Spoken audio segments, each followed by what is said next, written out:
네, 어서 오세요. 반갑습니다. 이번 비디오에서는 언어학의 기본 원리에 대해서 얘기를 해보려고 합니다. 자연어 처리를 위해서는 자연어의 기본 원리를 알아야겠죠. 예를 들어서 우리가 기계학습 때 배웠었던 이미지 처리다 그러면은 이미지의 기본 원리, 기본 구성 요소 이런 거 알아야 하듯이 자연어에서도 자연어의 기본 원리를 알아야 그 다음 스텝을 우리가 얘기를 할 수가 있겠죠. 네, 그래서 우리는 언어를 이루는 여러 단위들을 먼저 살펴볼 거고요. 그리고 언어의 구조를 볼 것입니다. 그래서 자연어 처리에서는 이런 단위를 기준으로 뭔가 분석을 하는 이런 일도 중요하고요. 어떤 구조를 기준으로 분석을 하는 이런 일도 중요하겠죠. 우선 언어 단위의 종류로는 이렇게 음절, 형태소, 어절, 품사 이렇게 있어요. 어떻게 생각하면 국어 시간 아니냐라고 생각할 수도 있는데요. 자연어를 다루는 것이 우리의 지금 목적이니까 당연히 자연어가 어떻게 생겼는지 간략하게 훑어볼 필요는 있습니다.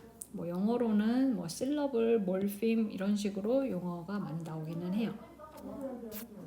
자, 이렇게 먼저 언어의 단위에 대한 부분부터 한번 살펴봅시다.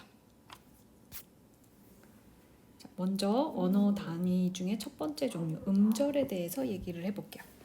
음절은 이렇게 써 있네요. 언어를 듣고 말할 때 하나의 덩어리로 취급되는 가장 작은 발화의 단위다. 여기서 발화는 소리가 난다라는 뜻이에요.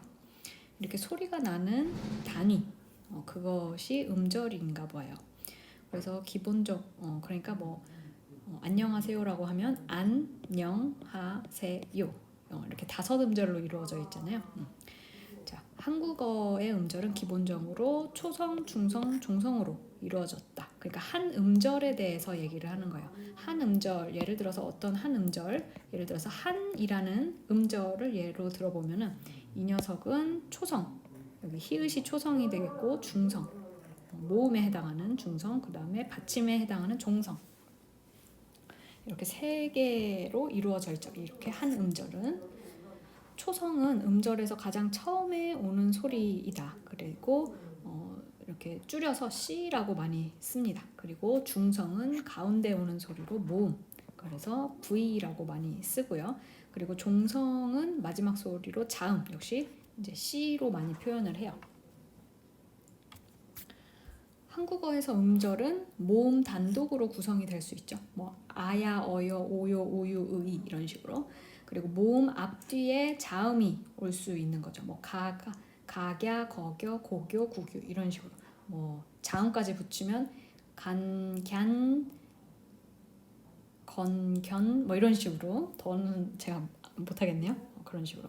여기 자음이 하나씩 붙어서 이런 경우의 수를 이런 조합으로 다 표현이 가능하다. 음절이 예를 들어서 모음 하나로 이루어진 것의 예를 여기 써놨고요. 이 부분이 이제 형태를 의미하고 이 부분이 예시를 의미한 거라고 보면 되겠습니다. 그러니까 모음 단독으로 쓴 거, 모음하고 받침, 그러니까 종성으로 쓴 거, 그러니까 자음이 여기 오겠죠? 이런 것들이 되겠고, 그 다음에 자음하고 모음 이런 식으로 온 거, 그 다음에 자음, 모음, 자음 이런 식으로 온 거, 이렇게 이런 종류가 될 수 있을 거예요. 그리고 음절은 말소리의 단위이므로 엄밀히 따지면은 이렇게 어떤 텍스트보다는 이런 소리 나는 대로 적었을 때 이 글자 하나하나를 의미한다고 보는 것이 더 맞겠죠. 이 예제 같은 경우는 이 문장에서 음절은 몇 개일까 이렇게 되는데 발음 나는 대로 그냥 글씨를 쓰면 음절은 몇 이런 식으로 되잖아요. 그러니까 이렇게 발음 나는 대로 썼을 때 한 글자 한 글자가 한 음절 한 음절에 대응이 된다 이런 얘기죠. 그렇게 어려운 얘기는 아니네요. 자, 그리고 이제 언어를 형태소 단위, 음절 단위로도 쪼갤 수 있고 형태소 단위로도 쪼갤 수가 있다. 형태소는 언어에서 의미를 갖는 의미를 갖는 글자의 덩어리라고 생각을 하면 되는 거죠. 의미를 갖는 가장 작은 단위이고 이 형태소를 쪼개면 더 이상 의미는 없어진다. 실질적인 의미의 유무에 따라서 실질 형태소와 형식 형태소로 나눈다. 뭐 이거는 예를 보는 게 더 좋을 것 같아요. 예를 들어서 이런 문장이 있습니다. 나는 컴퓨터 공부가 좋아. 이런 문장이 있을 때 여기서 형태소를 어떻게 나눌 수 있나요? 그러니까 의미가 있는 의미가 있는 글자로 나누면 일단 나 의미가 있나요? 나 자신이니까 의미가 있죠. 그리고 는 이거는 뭐 조금 형태소라기에는 애매하지만은 이거 같은 경우는 이제 형식 형태소에 해당이 됩니다. 는 자체로 의미가 있기는 해요. 어떤 뭐 주어 뒤에 나오는 역할을 하니까요. 그래서 이렇게 형태소를 끊을 수가 있다. 그리고 그 형태소의 종류로는 얘는 실질 형태소, 얘는 형식 형태소 이렇게 되는 거죠. 그러니까 형식 형태소는 주로 이제 조사들이 많이 포함이 될 거예요. 그리고 이제 컴퓨터 이거는 자체로 의미가 있는 거잖아요. 이거 더 쪼개면 안 되죠. 그래서 컴퓨터. 그 다음에 공부가에서는 공부 띄고 가 이렇게 쪼갤 수가 있겠죠. 역시 마찬가지로 이런 식으로 매칭이 되고 조아는 이거 조가 이렇게 조 짝대기 이런 식으로 형태소가 분리가 되고 아도 이제 이렇게 형식 형태소로 분류가 되겠죠. 그리고 자립성 유무에 따라서 자립 형태소와 의존 형태소로 나뉜다. 자립 형태소는 여기처럼 그냥 혼자로 그냥 단어로 쓸 수 있는 것이라고 생각하면 좋고요. 그다음에 의존 형태소는 뭐 은는이가 그다음에 이거 조 같은 경우도 이것도 사실은 뒤에 사실 뭐 조았다 뭐 이런 식으로 뭔가 붙어야 되잖아요. 그러니까 홀로 자립해서 쓸 수는 없는 거죠. 그래서 이런 식으로 형태소의 타입이 유형이 있다. 이렇게 보시면 되겠습니다. 자, 이렇게 점점 음절보다는 형태소가 보통 큰 단위고 형태소보다는 또 이런 식으로 큰 단위고 이렇게 되어 있습니다. 자, 어절을 볼까요? 어절은 한 개 이상의 형태소로 구성된 단위이다. 뭐 말할 때는 소리가 날 때는 어절을 중심으로 끊어서 말을 하고 글을 쓸 때는 어절은 띄어쓰기 단위와 거의 일치한다. 뭐 예를 들어서 백석의 바다라는 시가 있습니다. 거기에서 이제 이런 문장을 어절 단위로 나누세요라고 하면은 이제 이런 식으로 나눌 수가 있겠죠.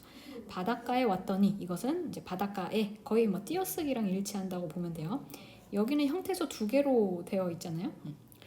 그러니까 보통 형태소의 집합으로 되어 있습니다. 뭐 2개가 될 수도 있고 3개가 될 수도 있고 1개가 될 수도 있어요.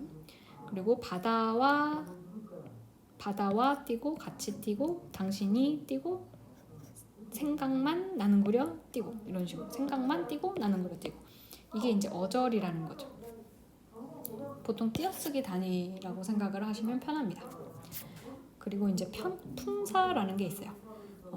파트 오브 스피치라고 해서 많이 줄여서 POS라고 많이 줄여서 얘기를 합니다. 이것은 품사는 사실 우리가 고등학교 때까지 배운 것은 이제 이런 품사들을 많이 배웠습니다. 구품사. 그리고 뭐 이런 구품사뿐만 아니라 형태에 따라서 가변어와 불변어로 나뉘고 의미에 따라서 우리가 배운 이런 구품사로 나뉩니다. 이 구품사에 관해서는 제가 따로 설명을 안 해도 다 아실 거예요. 근데 이제 형태에 따라서 가변어와 불변어 이거는 뭐냐면 불변어 같은 경우는 그 형태가 변하지 않는 것. 뭐 이런 단어 종류가 그런 형태가 변하지 않는 거가 되겠죠. 그리고 가변어 같은 경우는 뭐 보다라는 그 기준 단어가 있고 거기에서 변형이 생기는 거죠. 봐, 볼, 뭐 이런 식으로. 이런 것은 이제 가변어라고 볼 수 있고 이제 이것은 형태에 따라서 불변어다. 그래서 그 기준을 아시면 되는 거예요. 의미에 따라서는 구품사, 형태에 따라서는 이렇게 변하냐 그러니까 변하냐 안 변하냐 이렇게. 그리고 또 같은 단어라도 역할을 기준으로 또 언어의 텍스트의 종류를 나눌 수가 있습니다. 그래서 뭐 이런 것들이 나오는데요. 이게 조금 낯서니까 좀 더 자세히 조금만 살펴보겠습니다. 이 오언 중에 체언이라는 것은 몸통 역할을 한다고 보시면 됩니다. 그래서 몸통 역할에 해당하는 것은 우리가 알고 있는 구품사 중에 명사, 대명사, 수사. 그래서 명사 같은 경우에는 뭐 이런 것들, 뭐 볼펜, 종이, 구름, 희망, 뭐 이런 것들이 될 수 있고, 대명사가 이제 체언에 해당할 수 있죠. 그 다음에 뭐 수사, 숫자를 의미하는 수사도 체언으로 쓸 수가 있습니다. 네, 그리고 체언 다음에 수식어니라는 게 있습니다. 이거는 뭐 다른 설명 사실 필요 없이 그냥 꾸며주는 역할, 수식하는 역할을 한다고 보면 돼요. 구품사 중에는 관형사와 부사가 수식어니라고 볼 수 있습니다. 그러니까 이런 것들 꾸며주는 말, 뭐 옛, 뭐 새, 뭐 그냥 새 것을 의미하는 새, 옛 것을 의미하는 옛, 뭐 이런 것들. 그리고 뭐 부사, 뭐 매우, 잘, 뭐 이런 것들, 내일, 뭐 언제 시기를 나타내는 뭐 이런 것도 될 수가 있고요. 이런 게 이제 수식어니다. 그리고 관계형 같은 경우는 뭐 이런 거, 뭐 쉽게 얘기하면 의존 형태소라고 되어 있는데 조사를 생각하시면 편합니다. 그래서 뭐 가, 은는이가, 이, 뭐 뭐뭐와, 뭐뭐과 이런 것들이 이제 관계형을 나타내는 거죠.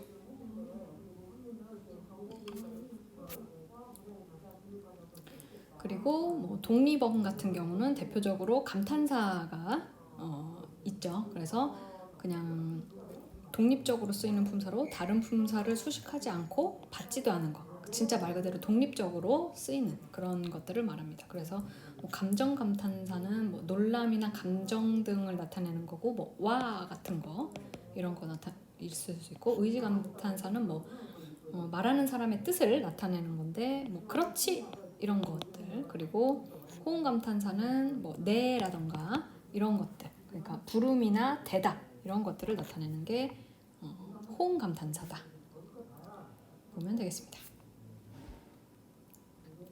그리고 용언 같은 경우는 서술의 기능을 하는 말이라고 보면 돼요. 품사들 중에. 그러니까 뭐 동사나 형용사들이 이제 용언에 해당이 되겠죠. 뭐 간다, 먹는다, 뭐 맡기다, 잡히다, 뭐 이런 것들이 용언이 되겠습니다.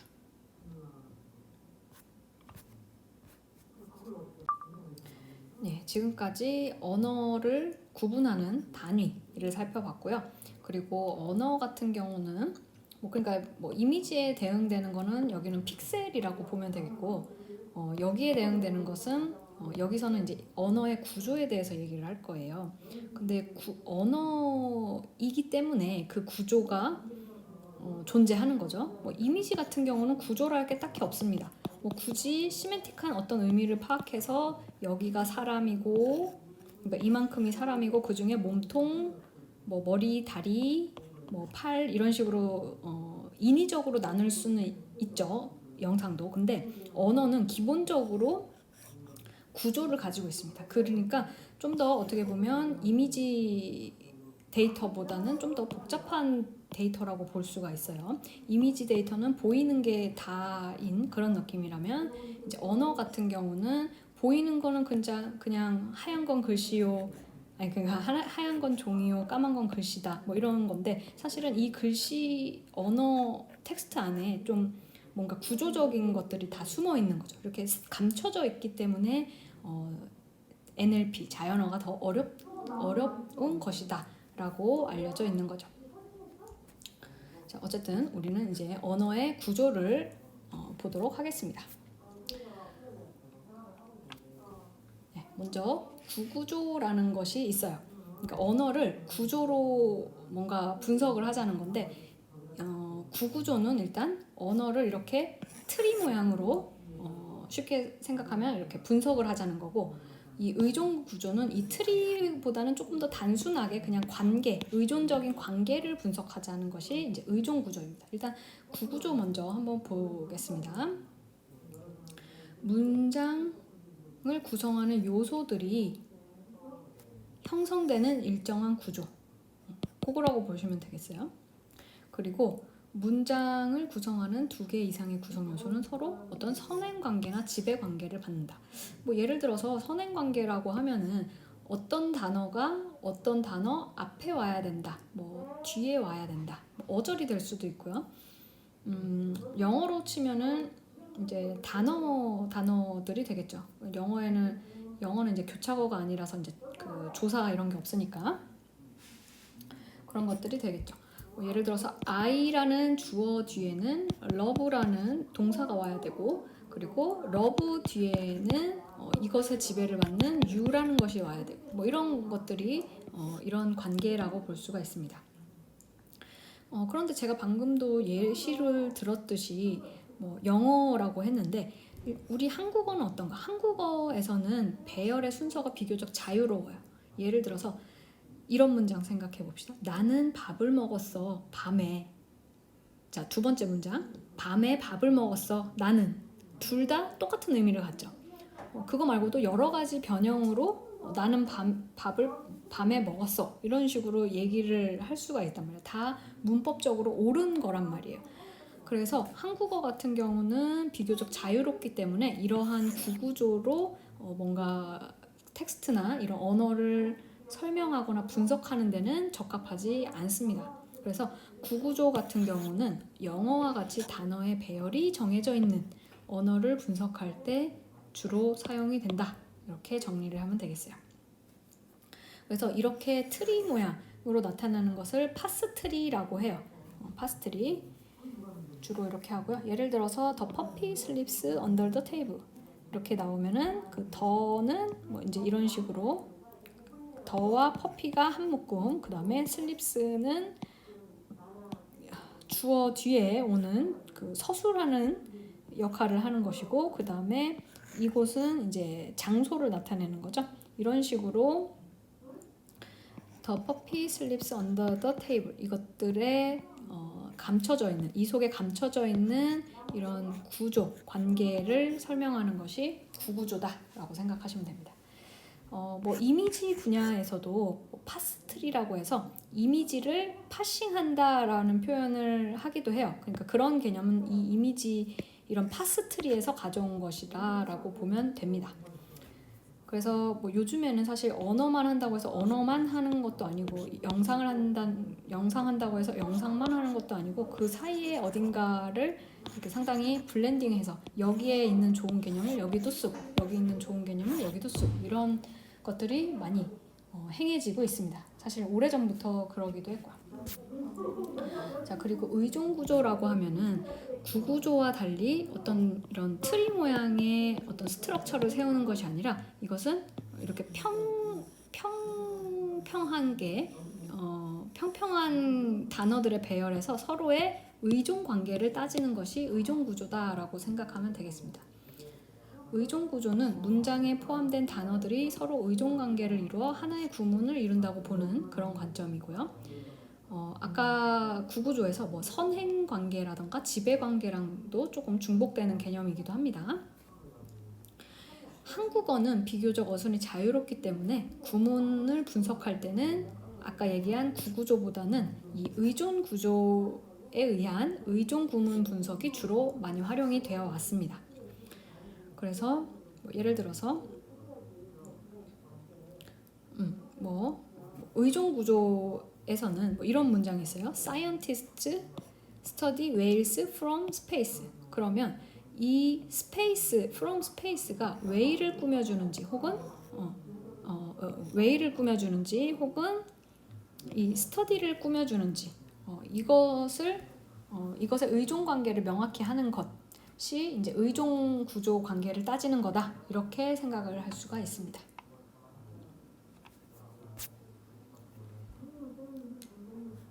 그리고 의존 구조를 뭐 분석하는 방법으로는 크게 그래프 기반 의존 구문 분석과 전통적으로 그 다음에 그 트랜지션 기반 의존 구문 분석 방법이 있습니다. 뭐 쉽게 얘기하면 그래프 기반인 경우는 뭐 다른 거 좀 더 설명을 해야겠지만은 특징이 뭐냐면 그래프 기반 의존 구문 분석은 non deterministic해요. 그리고 전위 기반 구문 분석 방법은 deterministic합니다.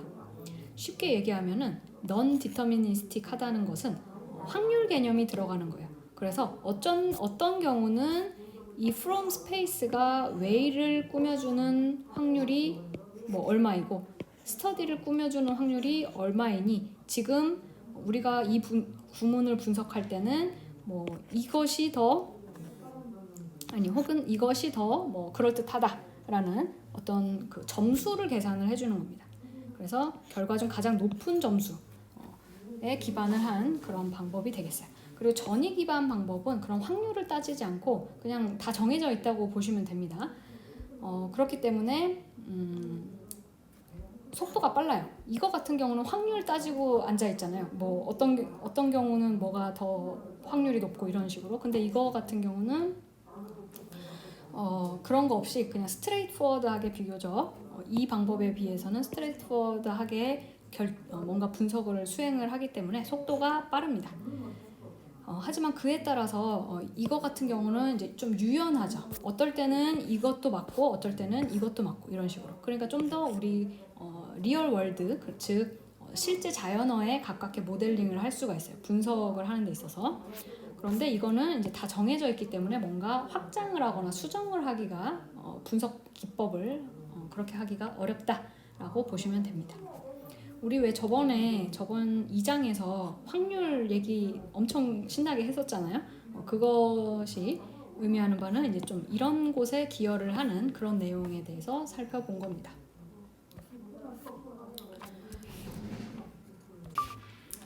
다음은 언어학의 기본 원리 마지막 부분인데요.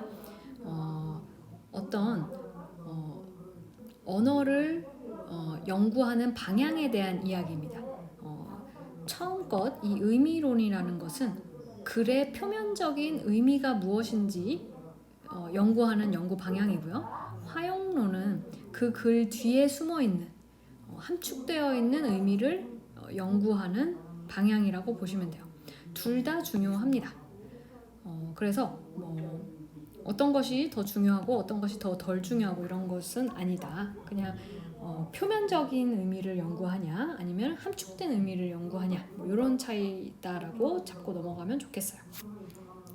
우선 의미론이라는 것은 뭐 한번 일단 읽어볼게요. 의미론은 단어, 문장, 발화 그러니까 뭐 이렇게 소리 나는 거에서 그 표현이 실제로 가리키는 뭐 지시체와의 의미 관계를 파악하는 뭐 이렇게 좀 말이 어렵습니다. 쉽게 얘기하면 글의 의미를 파악한다라고 생각하시면 돼요. 근데 의미는 의미인데 이 뒤에 나오는 것과 구분짓기 위해서 제가 표면적인 의미라고 제가 얘기를 할게요. 이거는 문장 표면적으로 그 의미를 따집니다. 뭐 예를 들어서 이런 것은 표면적인 의미가 말이 안 되겠죠. 사료가 개를 먹었습니다. 이거는 표면적인 의미에서 일단 탈락이네요. 이 문장은. 하지만 문법적으로는 완벽합니다. 여기 주어 나오고 그 뒤에 조사 붙고 그 다음에 또 뭐 목적어 이루는 이런 형태소도 완벽하고요. 뭐 이것도 뭐 서술어 이렇게 용언 붙은 것도 완벽하네요. 하지만 이게 이 표면적인 의미로 말이 되나요? 안 되죠. 그러니까 그런 표면적인 의미를 따지는 거 이렇게 말이 되는지 안 되는지도 따지지만은 그 표면적으로 어떤 의미를 갖는지 파악하려는 것이 의미론입니다. 그러니까 파악하려는 연구 방향이라고 보시면 되고요. 여기 화용론에서는 여러 가지 이렇게 설명들이 있는데요. 여기서 한 가지만 꼽는다면은 어떤 맥락 그러니까 컨텍스트 영어로는 컨텍스트를 파악하려는 그런 연구 방향이라고 보면 돼요. 이런 문장이 나왔을 때 이 문장의 표면적인 의미만 파악하는 것이 의미론이고 화용론은 그 문장이 나온 컨텍스트를 파악하는 것이 화용론이겠죠. 예를 들어서 이런 얘기가 있었으면은 문법적으로는 오케이, 의미론적으로는 노케이, 근데 화용론적으로는 맞을 수도 있어요. 뭐 이런 의도를 뭔가 특정 의도를 가지고 뭔가 얘기를 이렇게 했을 수도 뭐 있으니까요.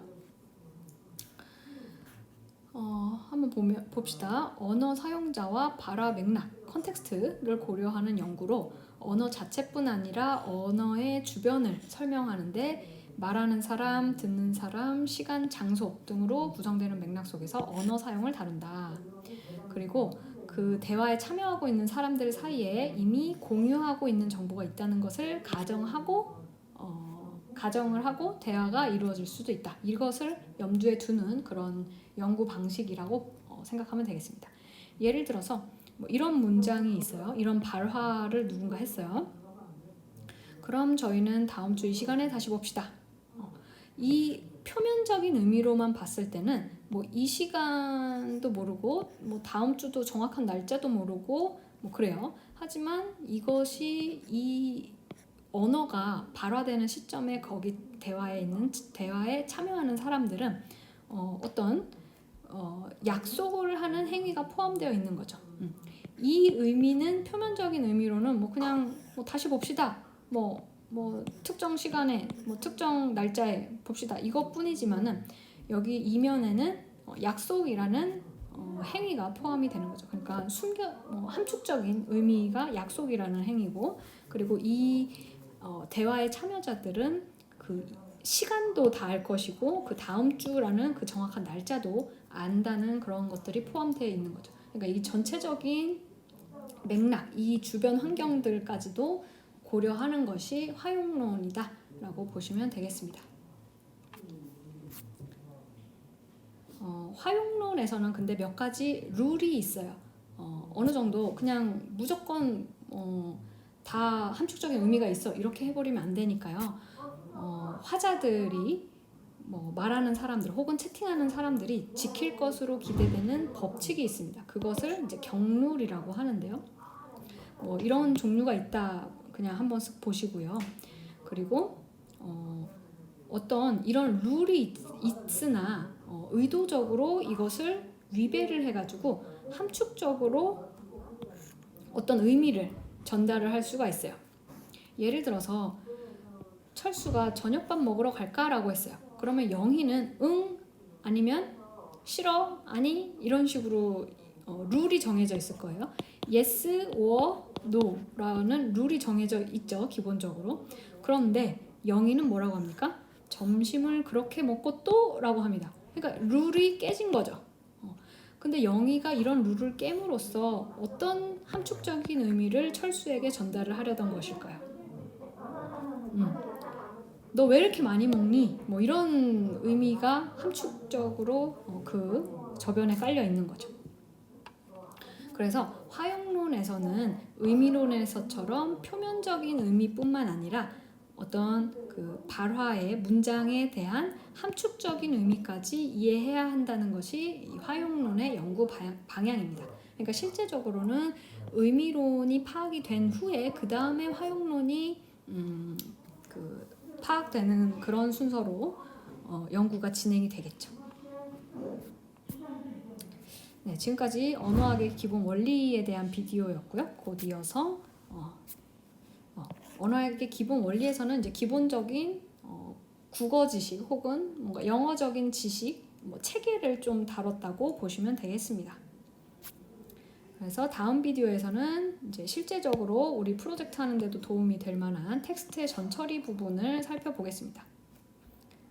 그 프로젝트에 뭐 실제적인 도움도 되겠지만은 지금 이미 시작을 하셨을 거예요. 그래서 뭐 이런 식으로 제대로 하려면 이런 식으로 해야 하는구나를 파악을 하셨으면 좋겠어요. 여러분들이 지금 막 뭔가 코퍼스를 모으고 있잖아요. 이제 그것들이 이제 실제 실무 과정 혹은 연구 과정에서는 이제 어떤 방식으로 진행이 되는지 한번 요 경험을 토대로 한번 체감을 좀 체득을 하셨으면 좋겠습니다.